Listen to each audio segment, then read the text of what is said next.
전도서의 말씀으로 함께 하나님의 은혜를 나누고 있습니다.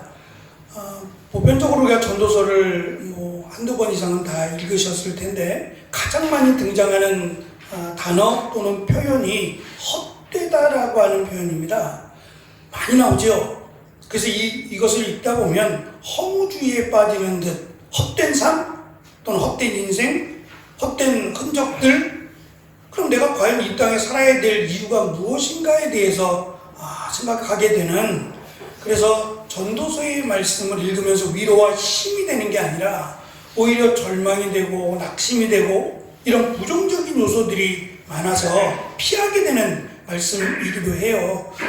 말씀을 준비하면서 저희가 바로 전에 이 전도서 앞에 욥기의 말씀을 31번인가요? 걸쳐서 나눴어요. 그것이 저는 참 감사하다라는 생각이 들어요. 왜냐하면 욥기라고 하는 말씀, 이 안에도 오늘 제가 드린 페이퍼에도 담겨 있습니다만 욥기와 전도서는 좀 특별한 시각에서 말씀을 살펴보고 있는데, 욥기는 우리의 어떤 그 규범 또는 원리 또는 방식이라고 할 수 있는 기본적인 원리들이 있잖아요. 오른쪽으로 가면 어떻고 왼쪽으로 가면 어떻고 삶의 지혜를 통해서 깨닫게 되어지는 원리들 말입니다. 하나님 앞에 충성했더니 복을 주셨다 라고 하는 기본적인 원리의 틀을 깨버렸어요. 그러니까 우리가 갖고 있던 어떤 규범의 지식이나 틀이 깨어지게 되면 놀라울 뿐만 아니라 어찌할 바를 모르겠죠. 너무 어리둥절할 뿐만 아니라 이해도 안 되고, 그 다음부터는 욥이 했던 것처럼 하나님은 나를 미워하시고 싫어하시고 이렇게 반응할 수밖에 없는 것이 인간이다라는 생각이 들어요. 더 나아가서 룻기에서 잘못은 엘리멜렉 가정이 있어요. 하나님을 떠났잖아요. 흉년이 들었어요. 그러면 그 흉년에 대해서 하나님께 기도하고 이 흉년이 지나갈 수 있도록, 이 흉년을 잘 이겨낼 수 있도록 기도하는 게 맞잖아요. 근데 그것을 핑계로 하나님을 떠나서 다른 나라로, 모압이라고 하는 나라로 잠시 가는 게 아니라 이민을 가는 거예요. 그리고 거기에서 두 아들이 제가 말씀드린 것처럼 그들의 신, 무트라고 하는 죽음의 신을 섬기게 됩니다. 그것과 그들의 죽음이 연관되어 있다 그랬어요. 그러면 하나님께서 남겨주신, 물론 남편과 두 아들이 다 죽었기 때문에 왜 하나님이 우리를 버리셨습니까? 하나님은 나를 치셨습니다 라고 말할 수밖에 없지만, 그 이면에 그래도 하나님이 붙들어 주시고 기회를 주시는 그것에 대해서 감사할 수 있어야 되는데 안 보인다는 거예요. 그래서 욥기를 통해서 내가 고난을 당할 때 하나님을 향한 중심이 결코 흔들려서는 안 된다. 이 고난이라고 하는 것이 욥기에서 주신 분도 하나님이시오 거둬가신 분도 하나님이라고 욥은 고백하지만 주신 것은 하나님이 아니었어요. 사탄이 준 겁니다. 하나님이 허락했을 뿐이고, 그러니까 결국은 하나님은 욥을 그토록 심판하고자 하는 마음은 없었다라는 거고요. 또 사탄은, 우리가 알아야 될 부분은 사탄은 조금의 양심이나 어떤 배려나 이런 것들을 전혀 가지고 있지 않아요. 그래서 우리가 깨달을 때에 이것이 과연 하나님으로부터 온 거냐라는 걸 깨달으면 답은 쉽고, 또 한 가지, 하나님은 우리가 그렇듯이 자녀를 미워하지 않아요. 사랑하시죠. 우리가 자녀를 사랑하듯 하나님이 우리의 자녀인 우리를 사랑하신다. 이것을 놓치만 않으면 된다는 거예요. 근데 그것을 깨닫지 못한 것에 대해서 욥기가 가르쳐 주는 겁니다. 우리가 갖고 있는 기본적인 원리, 그 틀을 깨서 의인도 고난을 받는다 라고 하는 내용이 욥기의 내용이라면, 전도서의 내용은 크게 두 가지라고 할 수 있어요. 또 한 가지는 우리가 이 땅에서 그렇게 붙들며 목매이며 목숨 걸고 살아가는 것이 잠깐이다, 순간이라는 거예요. 우리가 지금 길면 100년이라고 말은 하지만 하나님 앞에서 볼 때 100년은 짧은 기간에 불과하고, 또 100년의 삶을 살았던 분들의 하는 얘기가 휙 지나갔다 그러잖아요. 빨리 지나갔다고. 문제는 우리는 유한적인 존재고 끝이 정해진 존재예요. 다를 뿐이지 누구에게나 다 끝은 있어요. 이 끝을 알면 내가 살아있을 동안을 조금 더 의미 있게 살아갈 것이다. 근데 지금 스스로 전도자가 밝히기를 나는 왕이었다고 설명을 해요. 이렇게 설명하는 이유가 내가 이처럼 대단해 라는 걸 강조하기 위함이 아니라 지금부터 내가 하는 말이 왕으로서 하는 말, 수많은 사람들, 우리가 겪을 수 없는 사람들, 수많은 경험, 이런 것들이 보통 평민들보다는 더 낫지 않겠어요? 그래서 그런 것들을 내가 겪었고 그런 것들을 통해서 깨달은 것을 내가 지금부터 말을 하려고 하니 그것을 신중하게 잘 새겨서 들어야 한다는 걸 강조하기 위해서 내가 왕이었다라는 것을 자랑하기 위함이라기보다는 자기가 지금부터 하는 말이 신중하다, 굉장히 중요한 말을 할 것이다 라는 것을 지금 설명합니다. 두 번째 말씀드린 모든 것은 지나간다, 모든 것은 잠시뿐이다 라는 것, 그가 깨달은 겁니다. 두 번째, 하나님께서 정하신 것, 하나님께서 질서를 운행하시고 하나님께서 다스리시고 하는 하나님이 정하신 원리는 깨어지지 않는다는 거예요. 우리가 아무리 바꾸려고 해도 바꿀 수 없고 하나님이 창조하셨던 것처럼 우리는 창조할 수 없다는 거예요. 그러니까 다시 말하면 우리는 하나님처럼 될 수 없다. 우리는 하나님의 피조물에 불과하다. 그러면 하나님의 다스림을 받아야 된다는 거예요. 우리의 출처, 그리고 우리가 어떻게 해야 잘 살게 되느냐, 어떻게 사는 것이 삶의 보람을 느낄 수 있게 살아가는 거냐라는 답을 하나님에서 찾으라는 거예요. 세상의 모든 것들을 섭렵하고 모든 것들을 찾아다니느라고 잠도 못 자고 그렇게 했지만 그 모든 것이 다 부질없는 것이라고 그러잖아요. 헛되다라고 말을 하잖아요. 그러니까 이것이 과장해서 하는 말이 아니라 실제로 더 좋은 것으로 변화하잖아요. 해 아래 새 것이 없다고는 하지만 좋은 것들이 변화하게 되고 그래봤자 하나님이 만들어 놓은 것을 우리가 조금 더 변화시키거나 이용하는 것에 불과하지 우리가 하나님처럼 만들어낼 수 없다라고 하는 것이 전도자가 강조하는 지혜입니다. 욥기가 한 사람, 욥이라고 하는 사람을 마치 현미경으로 자세하게 살펴보는 미시적인 관점을 취했다면 전도자는 인생의 마무리 단계에 있는 사람이 삶 전체를 회고하는 관점 혹은 마치 높은 산 위에 올라가서 아래 살고 있는 멀찍이서 사람을 바라보고 있는 거시적인 이런 관점을 취하고 있는 특징이 있습니다. 욥기와 전도서는 이 지혜에 대해서 반성적이에요. 긍정적인 부분보다는 반성적인 부분들이 훨씬 많더라라는 것이고 원리를 보는 시각이 다른데 욥기는 잠언이라고 하는 우리가 잘 아는 말씀드린 하나님을 따르면 복을 받고 하나님을 믿고 섬기면 잘 되고 하는 원리적 규범을 따르고 있어요. 잠언은. 그런데 이 욥기에서의 경우는 말씀드린 의인이 고난을 당한다라고 하는 예외적인 일반적이지 않은 예외적인 내용을 말씀함으로 규범적인 지혜의 한계를 드러내고자 해요. 그러니까 우리의 지혜는 단편적이고 습득되어진 것에 불과하다. 그러니까 하나님의 지혜라고 하는 이 하나님의 영역을 다 알 수 없다는 거예요. 알 수 없기 때문에 하나님께로 가까이 가는 게 답이에요. 그리고 여기에 우리에게 꼭 있어야 될 조건을 하나 붙인다면 인내예요. 사도 바울이 가장 많이 강조하는 것도 인내입니다. 참고 견디라는 건데 이 참고 견디라는 것이 믿음이 동반이 안 되면 의미가 없어요. 그냥 참는 거니까 의미가 없어요. 하나님을 믿는다면 그 믿음이 인내하고 연결이 돼야 된다는 거예요. 때로는 하나님이 우리의 인내를 원하셔서 바로 응답이 되지 않고 훨씬 더 시간이 흘러서 응답되는 경우도 있고 또는 다른 방법으로 우리에게 응답해 주실 수도 있다는 거예요. 그래서 기다리라는 거예요.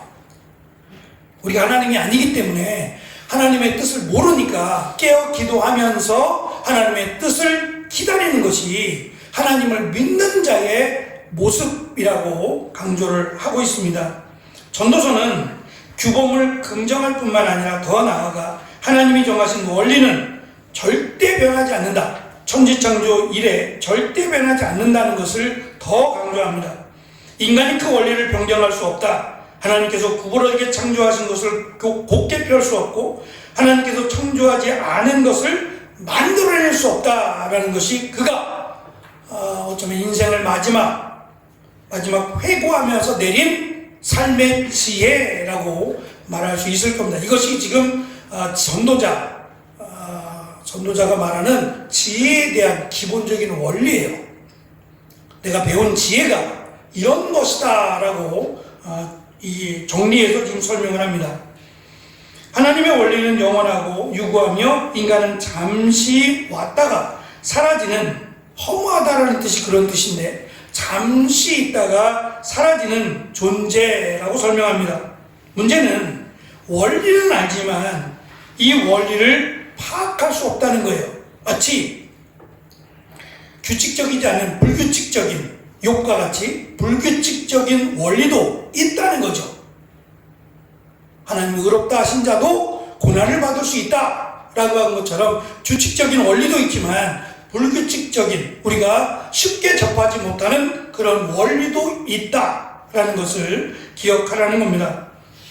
그래서 전도서가 강조하는 것은 인간의 인식의 한계를 지적함으로 말미암아 이 시대마다 조금씩 다르긴 합니다. 무엇을 추구하고 무엇을 바라보고 살아가느냐라는 것이 조금씩 시대마다 다르긴 한데, 아마도 솔로몬이 지혜자였잖아요. 전무후무한 지혜자였기 때문에 그가 예를 들어서 왕의 사람들, 일꾼들을 뽑을 때 뭘 기준으로 뽑았겠어요?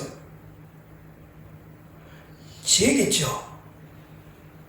지금도 예를 들어서 우리가 나라에서 공무원을 채용할 때 그 채용 기준이 말은 안 되지만 180 이상이어야 된다.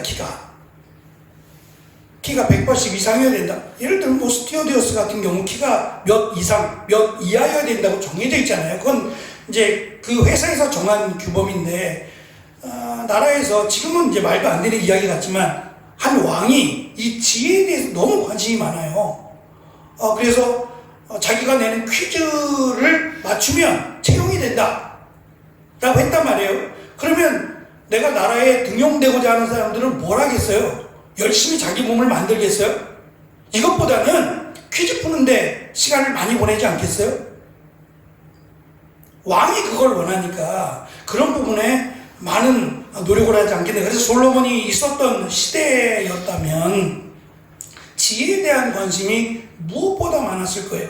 누가 더 지혜로운가? 누가 더 지식이 많은가? 이런 쪽에 상당히 많은 관심이 있었을 거예요.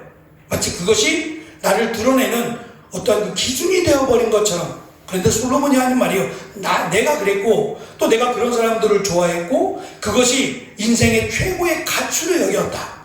그래서 나는 그것을 충족하기 위해서 수많은 것들을, 외국도 많이 갔을 것이고 알지 못했던 여러 가지 것들에 대해서 흥미를 가지고 건축이면 건축, 식물이면 식물, 여러 가지 것들에 있어서 심취해서 많은 정보를 알고자 노력을 했다. 그런데 결론은 모른다는 거예요. 알지요. 알지만 다 알 수 없다. 극히 일부분에 지나지 않는다. 그래서 심지어는 나무 이름도 되고 물고기 이름도 되고 공중에 나는 새들 이름도 되고, 자기 지식을 자랑하는 거예요. 지혜를 자랑하는 겁니다. 내가 이런 사람이야 라고 하며 자랑하지만 결국 이것을 모르면 다 모르는 거예요. 전도자가 깨달은 게 그겁니다. 내가 다른 사람보다 월등하게 지혜가 많아. 내가 다른 사람보다 이쪽에 관심도 많았고 이쪽에 내 모든 시간과 정열을 투자해서 내가 많은 것을 알고 있어. 내가 누구와도 견주어도 절대 부족함이 없어 라고 자부심을 가지고 살아왔다는 거예요. 그런데 내 인생을 돌아보니 이것 자체가 결국은 사라져버릴 것들에 불과한 것에 내가 매어 있었다는 거예요. 엉뚱한 거를 붙들고서는 내가 마치 대단한 존재인 것처럼 착각하며 살았다는 거죠. 진짜 지혜, 진정한 지혜는 사실 모든 것을 창조하시고 다스리시는 오직 유일하신 살아계신 하나님을 아는 것, 이것이 진정한 지혜라는 걸 깨달았다는 거예요. 그래서 나와 같은 전철을 밟지 말라는 거예요. 지혜는 좋다, 지식은 좋다. 그런데 결론 부분에 가면 그런 얘기합니다. 지혜가 많으면 괴로움도 많다.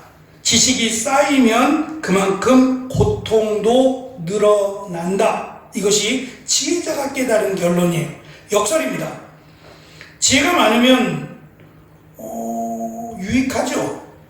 지혜롭다라는 것은 세상을 살아가는데 어쩌면 무엇보다, 그래서 잠언에 보면 진주라고 하는 당시에는 가장 값비싼 보석이에요.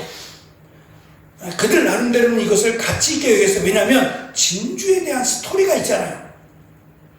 진주 안에, 그 조개 안에 들어간 모래 같은 것들이 그걸 뱉어내려고, 괴로우니까 뱉어내려고 침을 자꾸 뱉어내는 것이 나중에 진주가 되거든요. 이런 스토리하고 연결되어서 진주가 인생을 비교하는 것 같다. 인간을 비교해내는 것 같이 가치 있더라. 그리고 막 하얗게 색깔도 변하지 않고 하는 그런 모습들이 너무 닮았다, 인간과. 그래서 진주라고 하는 것을 가장 소중한 중요한 보물인 것처럼 여겨봤어요.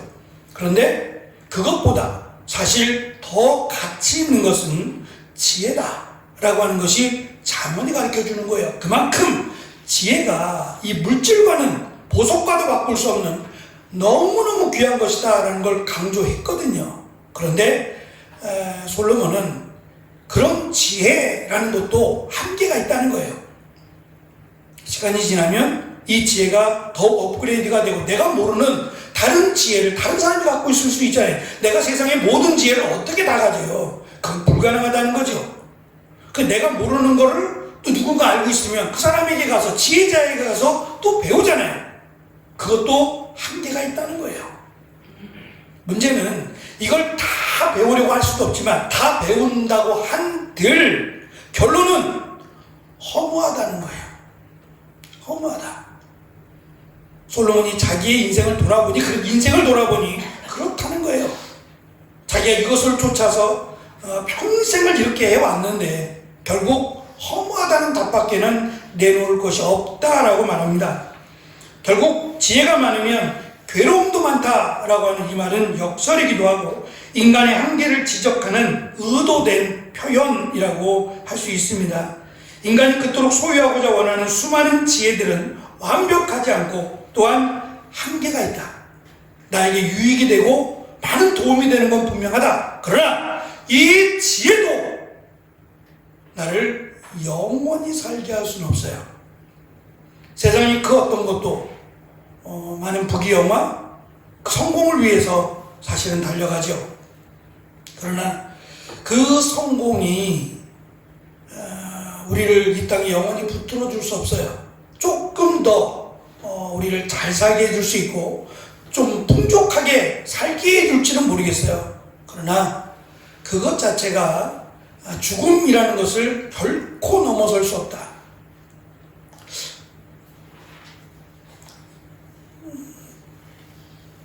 좀 부끄러운 이야기이긴 한데 저희 할머님이 늦게 이제 신앙생활을 하고 권사님으로 돌아가셨어요. 근데 신앙생활을 늦게 했다는 게 이게 참 쉽지 않구나, 그런 생각을 제가 할머니를 보면서 많이 했어요. 늦게 하나님을 만나다 보니까 말씀을 듣는 것도 짧고 또 말씀을 알아가는 것도 많지 않아요. 그러니까 여전히 세상의 이런 모습들이 남아있어요. 하나님을 믿는데 하나님만 믿는 것 같지 않아요.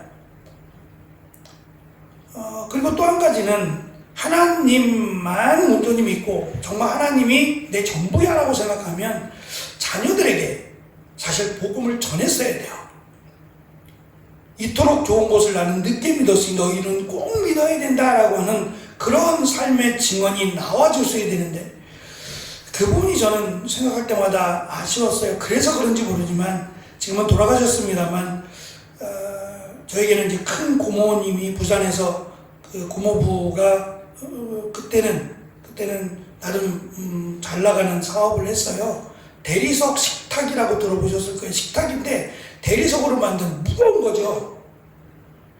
이사 가려면 아주 힘든. 근데 그게 그때는 유행이었어요. 대리석으로 만든 식탁, 돌로 만든 거죠. 그러니까 그 받쳐주는 나무도 굉장히 무겁고 튼튼하고, 그 대리석으로 만들었으니 자연석 같은 경우는 얼마나 비싸겠어요. 그 식탁 하나가 수백만 원이었어요. 이게 팔릴까 그랬는데 팔리더라고요.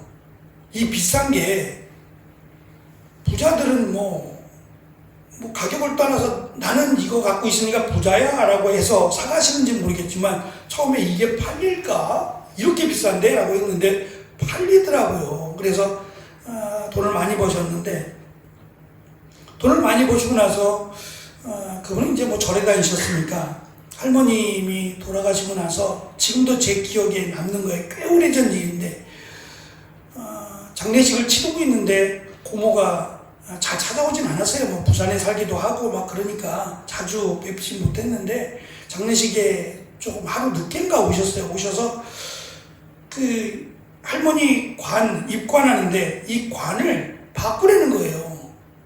그러면서 그때 당시에 돈으로 350만 원짜리 오동나무인가요? 오동나무인가 그랬어요. 그 350만 원짜리 제일 비싼 그 목관으로 하라는 거예요. 그걸로 해야지 뭐 시신이 뭐 잘 썩고 안 썩고 뭐 어쩌고 물이 안 들어오고 어쩌고 하면서, 그 제가 들으면서 기가 막힌 거예요. 살아계실 때는 잘 오지도 않던 분이 돌아가시고 나니까 뭘 하려고 이렇게 비싼 걸 하는 거예요. 내가 이만큼 부자야 이거 아닐까요?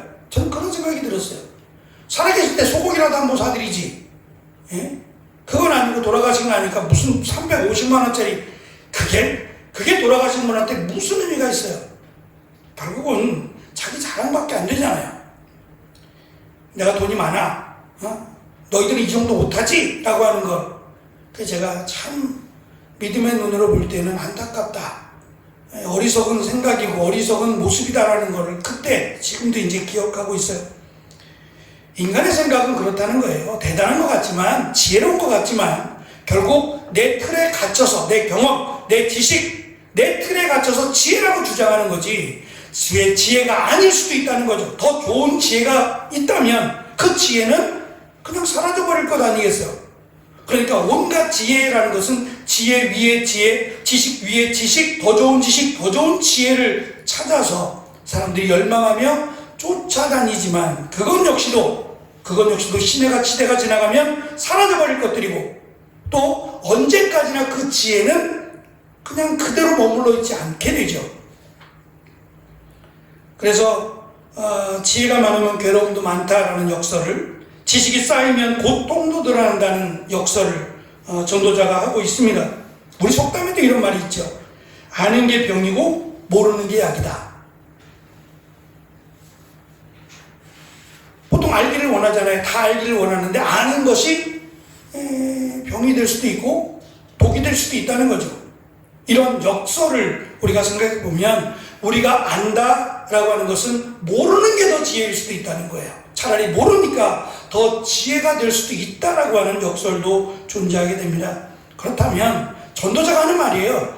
이제는 지혜를 찾지 마. 지혜 필요 없어. 그런 말이 아닙니다. 정말 찾아야 될 지혜, 정말 알아야 될 지식이 있다는 거예요. 내가 다 찾아봤다. 많은 지혜를, 너희보다 더 많은 지혜를 만나봤고 지혜자들을 만났고 더 많은 지식을 얻으려고 그렇게 노력을 해봤다. 근데 내가 얻은 결론은 허무하다는 거예요. 허무하다. 쓸데없다는 얘기는 아닙니다. 왜 필요가 없겠어요. 그러나 그것이 나를 어느 정도는 도움이 되겠지요. 그러나 그것이 나를 하나님의 자녀로 만들어주지도 못할 뿐만 아니라 하나님의 나라로 인도하지도 못한다는 거예요. 오히려 반대일 수도 있죠. 하나님의 나라에 가는 것을 막아버릴 수도 있죠. 제가 사사기 할 때 그런 말씀을 드렸죠. 삼손이라고 하는, 태어날 때부터 괴력을 가진,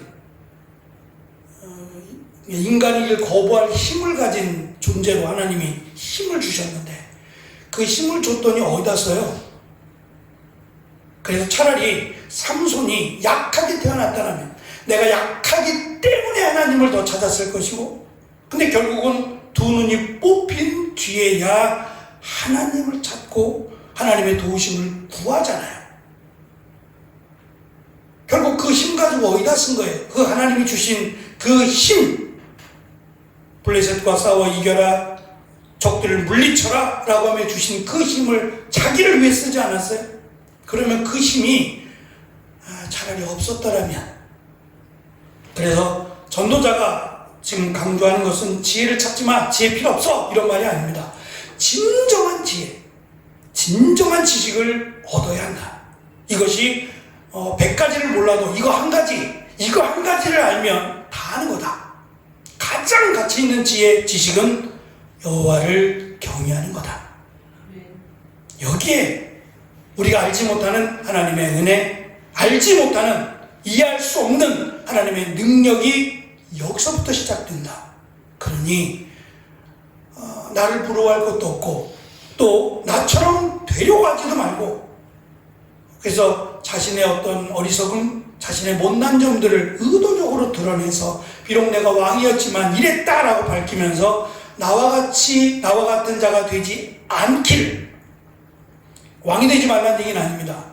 나처럼 살지 말기를, 그리고 내가 말년에 깨달은 가장 소중한 지혜 다 버려도 이것만큼은 반드시 갖고 있어야 될 지혜라면 여호와를 경외하는 것, 이것만이 허무한 것이 아니다, 유일한 것이고 영원한 것이다 라고 하는 것을 이 세상의 지식, 지혜와 비교해서 하나님의 지혜, 하나님의 지식의 소중함을 역설적으로 전도자는 우리에게 강조합니다. 이 말씀을 통해서 2025년 더 하나님을 깊이 알아가기 위해서 힘쓰고 그 하나님이 우리와 함께 하시는 귀한 은혜를 고백하는 복된 2025년이 되어지시기를 축원합니다. 아멘. 기도하겠습니다.